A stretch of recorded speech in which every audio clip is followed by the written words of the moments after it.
আজকে কি ভিডিও বানিয়েছি আমি নিজেই জানি না, তো যা বানিয়েছি সেটুকুই শেয়ার করি। মাছ খেয়ে খেয়ে ক্লান্ত হয়ে পড়েছি, তাই আজকে ভাবলাম ডিমই রান্না করি। সেদ্ধ ডিমের ঝোল তো আমার খেতে বেশ ভালোই লাগে, তাই ডিমগুলোকে সিদ্ধ করে ভালো করে নুন হলুদ মাখিয়ে রাখছি, তাহলে ভাজতে সুবিধা হবে। আজকে রান্না হবে ডিমের ঝোল আর আলু পোস্ত।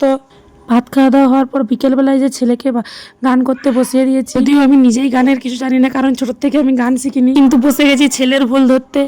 আর এইদিকে আরেকজন তো ফুচকা নিয়ে হাজির, আর ফুচকা পেয়ে সেও খুব খুশি। সে এইদিকে খুশিতে নাচতে আরম্ভ করে দিয়েছে। ফুচকাগুলো যে ভেঙে যাচ্ছে তার কোনো হুঁশই নেই। নাচানাচি করার পর এরপর ঘুরতে আরম্ভ করে দিয়েছে, কখন মাথা ঘুরিয়ে ফুচকা নিয়ে না পড়ে যায়। গান করা বাদ দিয়ে আগে বসে গেছি ফুচকা খেতে, কারণ গান কিছুক্ষণ পরেও করা যাবে, কিন্তু ফুচকাগুলো কিছুক্ষণ পর নরম হয়ে যাবে। দোকান থেকে যে সস দিয়েছে সেই সসে আমাদের আবার পোষাচ্ছিল না, তাই আমরা আবার বাড়ির সস একটু দিয়ে দিলাম। আমাদেরকে দেখে পুরো মনে হচ্ছে অনেকদিন অভুক্ত থাকার পর আমরা খাবারের সন্ধান পেয়েছি, তাই একদম গোগ্রাসে খেতে আরম্ভ করে দিচ্ছি সবাই মিলে। আর যে ফুচকা কিনে দিয়েছে সে তো বাড়িতে নেই। শুধুই ফুচকা কিনে দেওয়া নয়, এর পিছনে একটা কারণ আছে, কারণটা আজ আর বলবো না।